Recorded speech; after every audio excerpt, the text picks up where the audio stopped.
Hello दोस्तों, कहानी की इस नई सीरीज में आप सभी का स्वागत है। आज की इस कहानी का नाम है जादुई कंबल। यह एक हिंदी कहानी है। एक छोटे से गांव में एक वृद्ध महात्मा रहते थे। वह एक कंबल लपेटे हुए और अंजनी वाद्य यंत्र बजाते हुए पूरे गांव में घूमते रहते थे और लोगों से उनका दुख दर्द पूछते रहते थे। लोगों का भी उनके प्रति काफी प्रेम स्वभाव था। उनकी खास आदत यह थी कि जब भी कोई व्यक्ति उन्हें अपना दुख दर्द बताता तो वह उस व्यक्ति का दुख दर्द दूर कर देते थे। एक दिन किसी पास के गांव से एक विद्वान पुरुष उनके गांव में आता है। उस समय महात्मा गांव के एक व्यक्ति के पास उसके दुख दर्द को पूछ रहे थे। उस व्यक्ति ने बताया कि उसके पेट में बहुत तेज दर्द हो रहा है। वह एक कदम भी नहीं चल सकता, इसलिए वह किसी डॉक्टर के पास नहीं गया। कृपया आप ही कुछ कीजिए। आदमी की दर्द भरी आवाज सुनकर महात्मा जी ने कहा, यहाँ लेट जाओ। वह आदमी तुरंत वहीं लेट जाता है। फिर महात्मा जी अपने उस कंबल को उस व्यक्ति के पेट पर डालते हैं और हल्के हल्के से हाथ फेरते हैं और कंबल को उठा लेते हैं। कुछ समय बाद वह व्यक्ति खड़ा हो जाता है और कहता है कि महात्मा जी, मेरा पेट दर्द बिल्कुल गायब हो गया है। अब मैं बिल्कुल ठीक हूँ। और वह महात्मा जी को धन्यवाद देता है।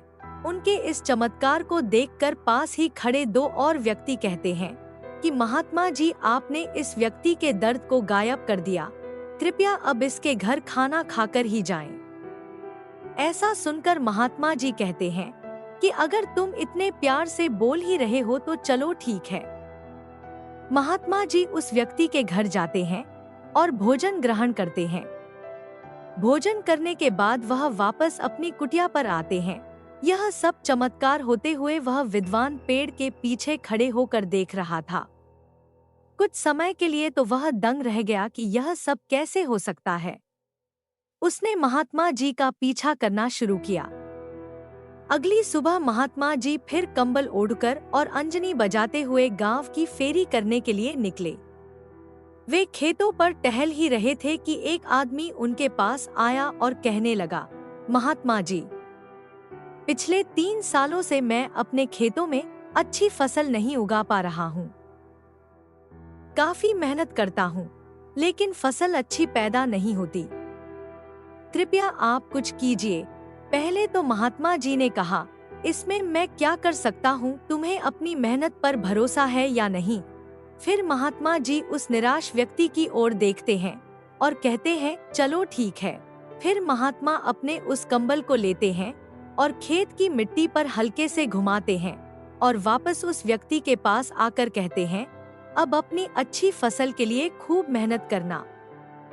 इतने में एक दूसरा व्यक्ति आता है और कहता है, महात्मा जी, जब से आपने अपने इस जादुई कंबल को मेरे खेत की मिट्टी पर फेरा है, तब से मेरी फसल चौगुनी बढ़ चुकी है और अब मैं खुशी खुशी से अपना और अपने परिवार का गुजारा कर पा रहा हूँ। मेरी तरफ से आपके लिए एक छोटी सी भेंट। वह व्यक्ति फल और सब्जियों से भरी टोकरी को महात्मा जी को भेंट करता है।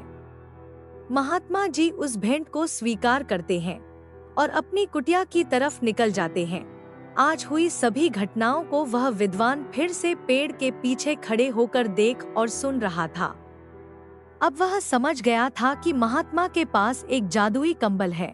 वह सोचता है कि अगर वह कंबल उसके पास आ जाए तो वह अपने मान सम्मान और संपत्ति में वृद्धि कर सकता है। वह दोबारा से महात्मा जी का पीछा करता है और उनकी कुटिया तक पहुंच जाता है। अगली सुबह महात्मा जी नहाने का विचार बनाते हैं और पास ही जंगल में बह रही नदी में स्नान करने के लिए जाते हैं। वह विद्वान भी उनके पीछे पीछे जाता है। जब महात्मा जी अपने उस जादुई कंबल को अपने शरीर से उतार के पेड़ की एक छोटी सी टहनी पर डालते हैं और नहाने के लिए जाने लगते हैं, तो वह विद्वान तुरंत उस जादुई कंबल के पास आता है और उसे उतारने की कोशिश करता है। लेकिन वह जादुई कंबल पत्थर की तरह व्यवहार करता है। वह विद्वान उसको खींचने की कोशिश करता है, लेकिन कंबल पूरी तरह से जकड़ चुका था। कुछ समय बाद महात्मा वापस आने लगते हैं। महात्मा को वापस आते हुए देखकर वह विद्वान बिना कंबल लिए ही चला जाता है। महात्मा जी आते हैं और उस कंबल को उतारकर अपने शरीर पर लपेट लेते हैं। कुछ समय बाद वो उस कंबल को धूप में सुखाने के लिए डाल देते हैं, ताकि दोबारा डालने के बाद थोड़ा शरीर को गर्माहट मिल सके। यह देखकर विद्वान को फिर से एक मौका मिल गया उस कंबल को लेने के लिए। वह तुरंत कंबल के पास जाता है और उसे उतारने की कोशिश करता है, लेकिन तेज हवा के चलने से वह कंबल ऊपर की ओर उड़ने लगता है, जिसकी वजह से वह विद्वान के हाथों में नहीं आ पाता है। विद्वान काफी कोशिश करता है, लेकिन सब नाकामयाब रहता है। इतने में दोबारा महात्मा जी वापस आते हैं। महात्मा जी को वापस आते हुए देखकर वह विद्वान फिर से पेड़ के पीछे छुप जाता है। इस बार विद्वान पूरी तैयारी करता है महात्मा जी से उनका जादुई कंबल छीनने के लिए। वह महात्मा जी की कुटिया में जाता है और उन्हें अपने घर भोजन के लिए आमंत्रित करता है। दरअसल यह उसका एक सोचा समझा प्लान था, जिससे वह महात्मा जी के उस कंबल को छीन सके। महात्मा जी उसके आमंत्रण को स्वीकार करते हैं और अगले दिन उसकी कुटिया में प्रवेश करते हैं। जैसे ही महात्मा जी उसकी कुटिया में घुसते हैं, वह विद्वान अपने असली रूप में आ जाता है। वह बड़ी ही अभद्रता दिखाते हुए महात्मा से कहता है, आप अपने इस जादुई कंबल को मुझे दे दो। यह सुनकर महात्मा जी आश्चर्यचकित हो जाते हैं और पूछते हैं, आखिर तुम्हें यह कंबल क्यों चाहिए? इस पर विद्वान कहता है कि यह एक जादुई कंबल है, जिससे मैं अपने हर बिगड़े हुए काम को सुधार सकता हूँ और ढेर सारा धन कमा सकता हूँ। विद्वान के ऐसे विचार सुनकर महात्मा जी काफी दुखी हुए, लेकिन विद्वान नहीं माना, इसलिए महात्मा जी ने अपने उस कंबल को विद्वान को सौंप दिया और वहां से अपनी कुटिया के लिए रवाना हो गए। अगले दिन विद्वान उसी गांव में उस जादुई कंबल को लपेटे हुए और अंजनी बजाते हुए निकलता है। लोग उसे देखकर हंसते हैं कि यह देखो पागल आ गया, इतनी गर्मी में भी कंबल लपेटे हुए हैं। लोगों की ऐसी बातें सुनकर वह हैरान रह जाता है, लेकिन फिर आगे बढ़ने लगता है। आगे एक व्यक्ति खाली टोकरी लिए हुए आ रहा होता है। विद्वान उसे रोकता है और कहता है कि मैं तुम्हारी इस खाली टोकरी को फल और सब्जियों से भर दूंगा। ऐसा सुनकर वह व्यक्ति हंसता है और विद्वान को पागल कहने लगता है। विद्वान अपने उस कंबल को उस टोकरी पर फेरता है, लेकिन वो टोकरी फिर भी खाली ही रहती है। ऐसा देखकर विद्वान आश्चर्यचकित हो जाता है और सोचने लगता है कि आखिर यह टोकरी फल और फूलों से क्यों नहीं भरी?